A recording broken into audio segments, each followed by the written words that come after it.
We in this thing? Yeah. All right.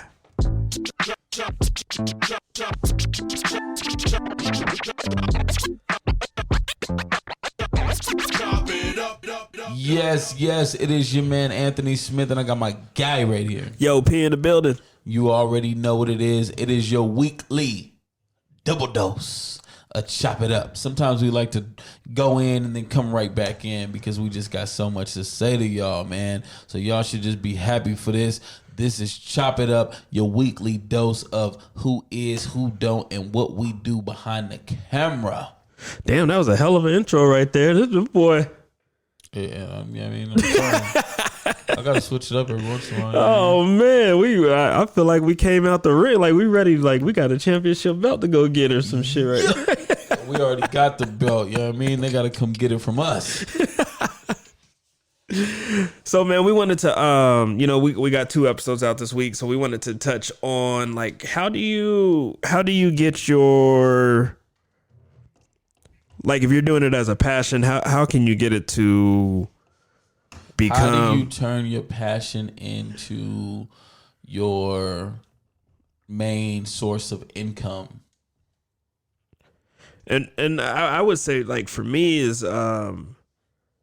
you can't, the number one thing is you can't lose sight of what made it become a hobby for you. Okay, I could dig that. I think if you instantly turn and you just look at just dollars, I still see you still being successful doing that, but I feel like at some point you're gonna start like falling off, like quality wise, or you're gonna like, it's not gonna feel as fun anymore if you're just focused on just the money, you know. I feel what P's saying, but I also, to me, it's about the business. If you're doing something that you love, you're not working anyways, so you don't have to worry about the work. You got to worry about the business, because on the other side of things, you always got to take care of the business first and make sure you're getting paid. And as much as you don't want to worry about the money, you can't be out there shooting for free. No, yeah, 100%. Yeah, I'm not definitely not saying like don't lose the passion and fuck getting paid. I'm not saying that. But I'm definitely saying like keep it fun, man. Like what I mean, like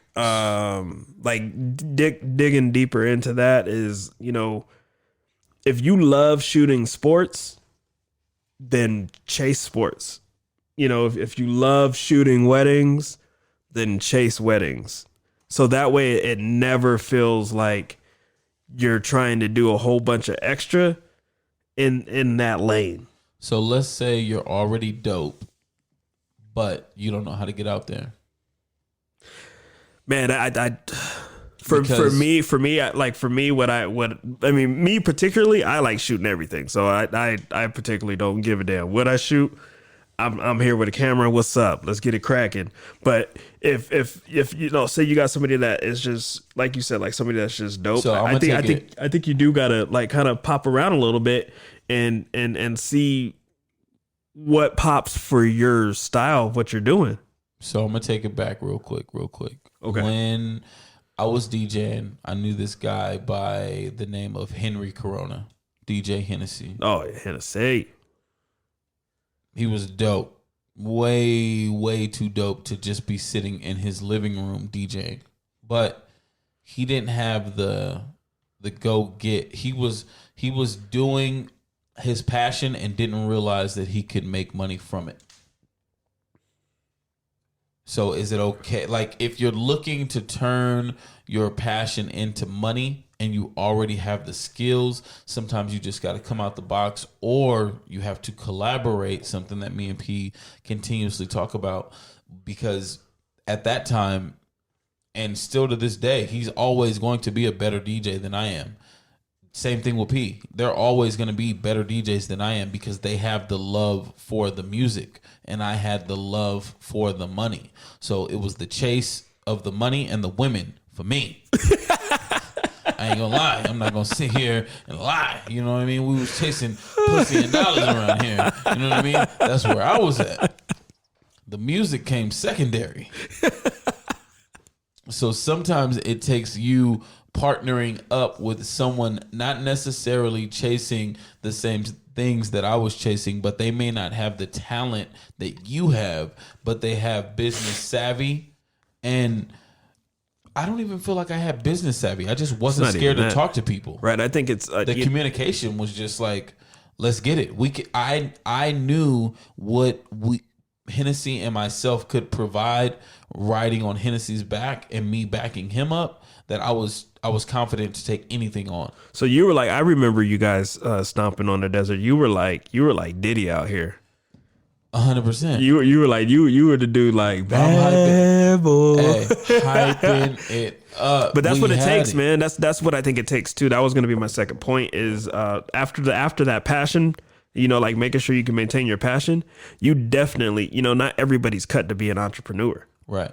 So Right. if you don't have if you're not prepared to possibly come across some time and point where you're not popping and you're gonna feel like you're gonna give up and you can't dig yourself out of that, it ain't for you, because it's gonna happen. You gotta be able to dig through the uncomfortable moments. Right, because there's times, man, even now, doing good. I'm doing good. I turned. This has been like the first full year where I'm like, I'm gonna put my like videography as primary, and I'm telling you, man, like as good as much success that I had this past year, there are still times in a year where I was like, man, shit, should I go back to personal training like full time? Like it's No matter what you right. do and who you are. And I feel like that was one thing that I wanted to bring up on something that we were talking about a couple episodes back. And I was listening to someone who I felt like had made it. I don't exactly remember who it was, but them showing that they still had doubts and that it just comes with that part of business is like, if they still got doubts, then I know that I'm still going to have doubts. It's just something that's in human nature that you're going to doubt yourself. You're always going to be, and especially in the world that we live in now where information is so accessible. You know what I mean? Like you can open up your phone at any time of the day and you're going to find somebody who's doing something better than you. right. That doesn't mean that there's not a client base for you, because not everybody can afford what you're looking at. Not to say you don't even know their prices. You're automatically judging them off of the work that you do in comparison to the work that you saw them do. And you're like, if I'm charging $500, they're charging $5,000. How do I get to $5,000? And then to realize that those people that are charging $5,000 are looking at the guys that are making movies and $20,000 budgets. You know what I mean? There's always going to be somebody that's above you, and you can never doubt yourself. You always got to put yourself in front of whatever the situation is and allow the client or the person that's on the opposite side to say that they either the budget doesn't call for that or they can't pay that. I hear you. And 100%. It was another guy, and I was talking to him, and he was like, "What's the difference between a $400 gig and a $4,000 gig?" Shit, there's a lot of equipment that's different. He said nothing. He Oh. said the difference was me telling the client the price is $4,000 in comparison to $400. Well, see, look at that. I just learned something right And now. I too. was like, it was just mind blowing to hear it. You know what I mean? He's like, I'm already shooting on, at this time he was shooting on a C100 Mark II or something, which at that time was like one of the top cinema cameras, whatever, top entry level cinema cameras. And he's like, I have the equipment, but I'm still charging X amount of dollars because I don't feel like my work is up to par. And what it took him to do was find somebody who was making those $4,000 gigs, talk to them, and then realize, how did they make the jump from 400 to 4,000? Okay, now I see what I'm like. Okay, He simply told him, it's about your approach, Right. and the way that your business. If your business looks shitty, if you're only doing one portion of the business and you're not doing the whole thing, and what I mean by that is, in Hollywood, there's people that do every single job down to the T, and myself and P are one man band. So we're doing all of those jobs. So what you have to tell the client and make them realize is this is not normal. I'm doing 10 different jobs for this price. So this is why this price is. And then also, you have to charge for your equipment. If you're going out there and you're charging the same $200-$300 that you were 3-4 years ago, but you've already invested thousands of dollars into your equipment, you're the only one losing. So you got to eventually bump up and not be scared to do that. And sometimes, like what we're talking about now, is how to take your side hustle into your full-time gig, how to do it. You got to test it out. You got to be able to take those losses, because at the end of the day, if you're doing 10 $400 gigs, and then you just one up it and say, let me see if I can get 4,000. Let me see if I can get 2,000 for this gig. You get 2,000. Now you freed up that much more time to invest into your company, into your business, into getting higher quality clientele, because you've already obtained that capital. Right. And essentially that's what I was able to do, was to level up the price of what I was able to charge to where I work less hours and make more. And now I'm still able to still personal train, and, primary is be with my kids throughout the week, You're going to run yourself ragged. And at the beginning, you almost have to run yourself ragged, because you're doing it for the experience. You're doing it for all of the right reasons. But once you check those boxes off and you understand the business that you're in, it's time to move on up. Right. There's definitely other stuff to capitalize on, which leads into my next point, which was always don't ever not be a student to the game. Like, you have to always be open to learning, or you're gonna get there's gonna be an 18-year-old kid that just passes you up. There's rappers out here that say they don't listen to anybody else, and I feel like in this industry, you can get clouded by everybody else's work. So from time to time, unplug and don't watch anybody else's work, but you will be a fool not to see what's going on around you. Right. That don't mean don't be out there being no hater. Like, you need to pay attention to what the new wave is, and the only way to do that is looking at it. Exactly. So open up that phone, you know what I mean? Talk to people. And that comes with having a circle of friends that do the same thing that you do. You know what I mean? Because even if you are the closed-minded person who doesn't want to watch anybody else's work, somebody is going to bring it up to you like, hey, have you seen this new blah, blah, blah that everybody else is doing? It's almost becoming an industry standard. Like, it's something that you might want to add in. So it comes to being in the right circle sometimes, even when, like, P, for instance, he has the time to indulge in a lot more content than me from time to time. And sometimes I have the time to indulge in a lot more content than he has time to. So we spread the wealth in between one another of what's going on, what we learned. And it's like almost like a superpower. You know what I mean? Like, sometimes I don't even have to learn, because he's learning for me, and he's able just to send those links, and vice versa. You know what I mean? Right. Like, I just found this dope, whatever it is, and to be able to send those links. And sometimes that stuff is invaluable. Hell yeah, man. Sometimes you don't even know what keywords to search. You might have saw a dope effect and don't even know what to type in to even begin to search for it. You know what I mean? And P sends it to me on a whim, like, hey, Ant, you seen this? And I'm like, that's what I've been looking for. Yeah, man, definitely. We always talk about it, but it's definitely key to having those conversations. I don't just keep those conversations in between, just me and Ant either. Like, I don't have a problem with talking to other local videographers, because that's the only way we're gonna grow. I think one of the biggest things there is you guys got to discuss your prices, especially if you're shooting in the same industry of something, because same industry, same area. You guys gotta make sure you're matching each other's prices, and that's not so that you're not shitting on each other. You don't want somebody over here shooting super high for this amount of price, and then you're doing the same exact shit they're doing for fucking half. Exactly. Or vice versa. you got somebody and they just don't know what they could be getting, Right. and they're undercutting themselves and the market.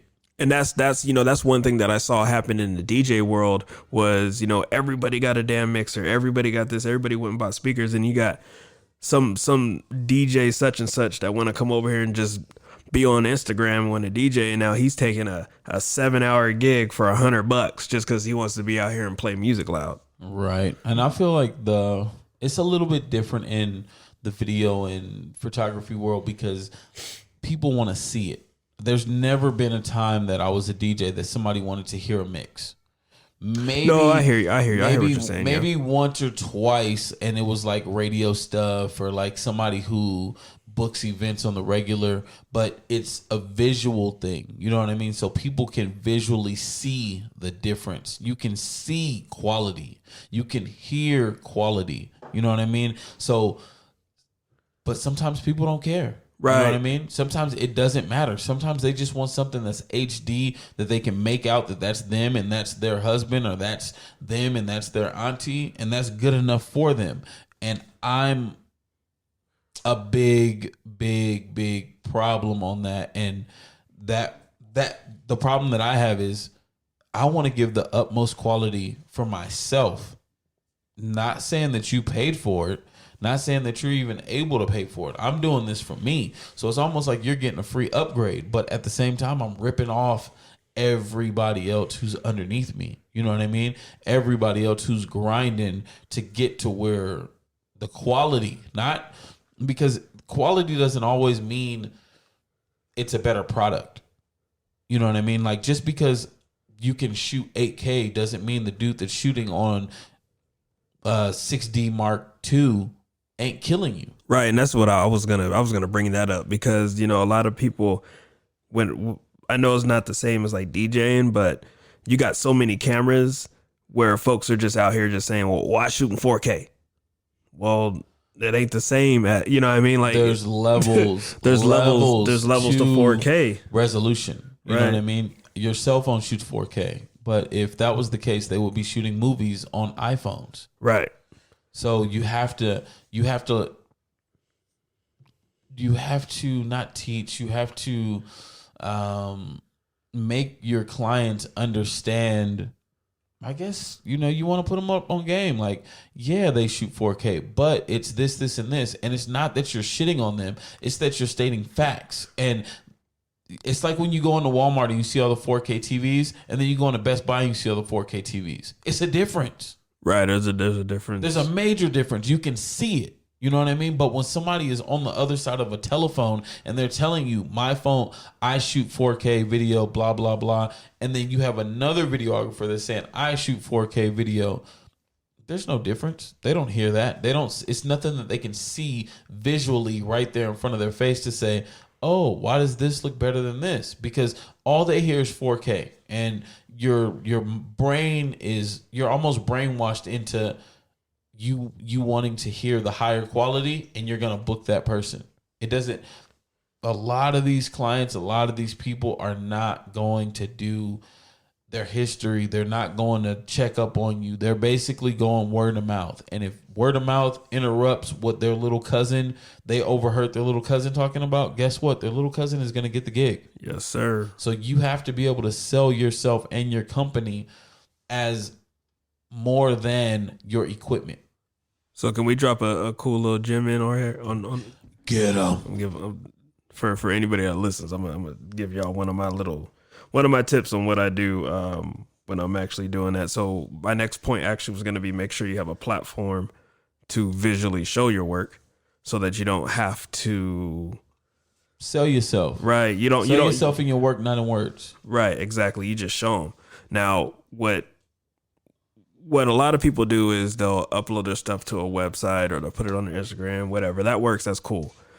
When you have a client right in front of you, you need to show them the raw footage straight off of your phone versus showing it on a website, because on a website it's compressed, and that's not what their final project's gonna look like. So make sure you got some good copies of your work handy on you at all times, because you never know when somebody's gonna ask.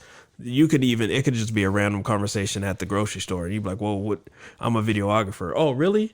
Let me see your work. Here, boom.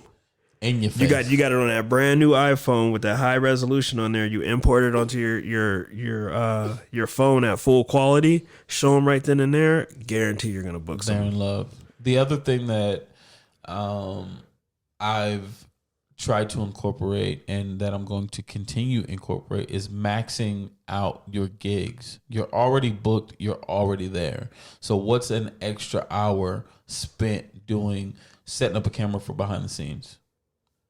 Taking a couple photos with the client, taking a couple photos of where you are. You gotta upload that stuff because it's the world that we live in. And like I tell P all the time, you're booking shit over booking shit over booking shit because all I see is you on my timeline. And that's what you want. You know what I mean? Sometimes other things are gonna sneak through, but most of the time it's gonna be the quality and the amount of posts that these people see, you know what I mean, continuously staying in their head, because it's almost like you're brainwashing them. You know what I mean? If all they see on their timeline is Visions by Preston, guess what? When they need a video, they're gonna call Visions by Preston. If all they see is personal training stuff by P, they're gonna call P when they think of personal training. Oh, I know a guy, he's always on my timeline. So staying relevant. Right, and that's one thing I definitely I don't try to do that to, like, I don't know, I'm not trying to like stay on nobody's timeline, but I want you to understand that I'm busy. You know, and I'm not doing that to shit on nobody else or nothing like that. Like, for me, I hope that it motivates people, because I want people to understand that I don't run a page that is geared towards I want to build a certain perception. I give you the raw, the real. So when I'm working, you're gonna know I'm working. When I'm not, ain't gonna be nothing posted. It's just that simple. Like, I'm not even trying to deceive nobody. And you can see, like, you can scroll straight through my whole page and see the real of everything. I don't want to put no deceptions out there, because outside of like building a clientele to be able to sustain, feeding my children every week and every day, you still want to kind of stay pretty transparent on what people are going to be able to like get from you. So that's what I like to do. I don't blast a whole bunch of posts out there. Like, I'm being real. Like, if I tell you that I can flip your wedding 4 days after I shot it, I want you to see that being true as you watch my story, so that you know I'm not lying. Like, okay, damn, this dude was at this wedding on Saturday. Oh, he just posted it on Wednesday. Exactly. So that's what, like, it just shows, it just proves it just proves the real, Work ethic is a mother, and you got to have it. You got to be able to use all of these platforms, but concentrate on the platform where you're seeing the most response from. You know what I mean? Like, you almost have to have the top 3 or 4 platforms. Everybody has to have them. You know what I mean? You're gonna have them, but whichever one of the top 3 is where you're receiving the most feedback, concentrate on that platform. Don't leave the other ones hanging. Of course, post to those other ones, but concentrate like anything that you feel like you want your following or your clientele base to hear first, put it out on there. I've been self-employed for going on 10 years now, and I just recently last year launched a website, and the only reason why I put anything on a website was because I know it was an industry standard, and I broke into the industry. Outside of that, it was Instagram. That's it. That's what I used for everything. I used Facebook when I was a personal trainer, but for the most part, I still ran all of my traffic into Instagram. It's free.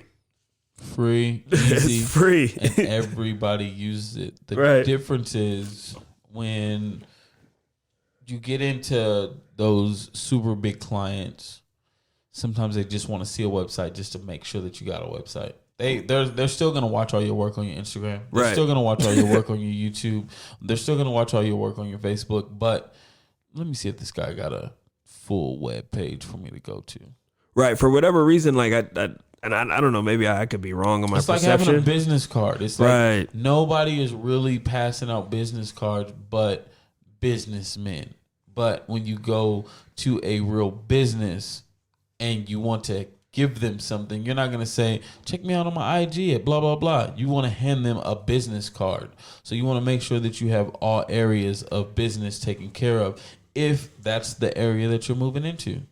Some industries don't require it. I'm in the dog world. It's not required. Nobody cares in the dog world if I have a website. Right. Period. Right. It's just not. You know what I mean? So it depends on where your company, where your business, and where the mindset of those people are. You know what I mean? And I'm lucky enough that the industry that I'm in is 2001. Right. Nobody cares. You know what I mean? They just want to see it on Instagram. All of the business that I receive comes from Facebook, then Instagram. No, I've never been asked for a website ever. Yeah, and I think everybody's, depending on where you're at and what you're doing, it's sometimes it's a necessity, sometimes it don't even matter. But it's always better to have it than not to have it, Right. especially when you can get something like Wix or some website like that you basically don't have to put too much work into, but you're going to get a professional quality website at a very low premium. It's like, why not? I think another point to touch on is make Well, sure you. The other thing with websites, before I cut you, sorry for cutting you off. You good. But on the websites, you're able to see your photos and your videos at max quality. Right. Yep. That's one thing that is just like mind blowing when you send somebody to your website and they realize how good everything looks, and it's because there's little to no compression. Right. 100% there. 100% there. I would say something to focus on too if you're trying to mainstream yourself so that you can make it like an income that you can monthly calculate. Make sure you build a community for yourself. You gotta like, and that's sometimes it helps. Like for me, it helps that I shoot so many different things, so I got so many different areas to pull from. But even if you don't, you definitely want to lock in. Like you kind of want to build your own little tribe to where you're gonna do justice for somebody, and then they're gonna refer somebody to you, and then they're gonna refer somebody to you, then that person's gonna refer somebody to you, to where you're gonna get to the point where you don't even have to do that anymore. Like I don't broadcast at all. I'm very thankful for it, but I don't have to put out there, hey, I'm looking for somebody to shoot. I just want y'all to know that I shoot weddings. It just comes now. Yeah. And that didn't happen overnight. Hell no, it didn't happen. Like at the beginning, I had to put it out there, but it comes with the footwork. Right. At now I'm able to kind of just sit back and just post work, and people are like, okay, we know he's a videographer. It's the same thing as you owning a tire shop. You own a tire shop in a small town. You started out of the garage doing whatever you were doing. You were letting everybody know, all of your friends, all your families, it's Ant the tire guy, blah, blah, blah, whatever. After a while, you go and rent out a building. You get all of this clientele from he say, she say, blase, however the clientele comes, but you put in the groundwork beforehand in order to keep that business rolling. And still to this day, no matter how many platforms out there, there's nothing like word of mouth. There's nothing stronger It's than word of mouth. I don't gratification. Care. Right. If P tells me something, I automatically believe it's good quality. Period. Right. So that's another thing I was gonna touch on. Do not burn your damn bridges, man. Yeah. You can piss one person off, and that will fuck you for about 7 gigs. Especially when you're in a smaller area, a smaller industry where everybody knows everybody, a smaller area where everybody talks to everybody, because word of mouth can boost you up and it can bury you. It'll bury you faster than it'll boost you. Yeah, for sure. All it takes is for one person to be like, I don't mess with him. and it's really that easy. Like, so definitely still be yourself. Don't be scared to be yourself, but just watch how you coordinate yourself. Keep yourself business minded. Unless you want to be known as that asshole out there, you can do that. But to me, assholes have great work and get no money. Period. Nigga, your work is fire, but nobody wants to fuck with you. Guess what? It equals no money. Right. It definitely will stunt the growth of where you're trying to go if you become that way. For sure. Trying to think if there's any other key points. I think this is something that we could just go back and forth on, right, for hours and hours. But y'all got a full 30-minute segment of boosting your hobby to your profession. Yeah, man. So I hope that helps some folks out. I've got asked, like, how do I stay booked, and what do I do to get booked, and what, like, this is like 100% the raw truth of what you see. Right. What he's doing to get booked. There's no reason to ask. Follow the timeline. Period. Follow the timeline. You know what I mean? Sometimes you ain't got to get all the way out there into it. You ain't got to be in the circles. Sometimes it's just about the work. Sometimes it's just about the grind. It's the behind the scenes that nobody sees. You know what I mean? It's those late nights that nobody's up. It's all of that adds up to your business being successful.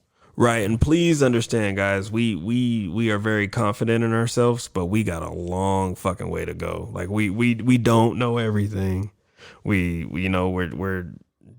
learning about sound right now. You feel me? Everything is a learning situation. And to have my brother, my boy P right here to learn alongside of me, it's a good feeling. You know what I mean? So I suggest you guys find the same. Find you some friends that are willing to fuck up with you sometimes. Right. Reach out. You know what I mean? Like, talk to the people that are close to you. Not close to you in that aspect, but close to you in the area that you are living in, that you're working in, that you're trying to grow your business in, and communicate. You know what I mean? Communication is the key, because a lot of times, like we said, there's times when I can't do it and P can. P can't do it and I can. And then there's times that neither one of us can do it and there's somebody else that we send over there. But at the same time, we trust each other equally and we've grown together. 100. I am Anthony Smith. Yo, P in the building. And this is...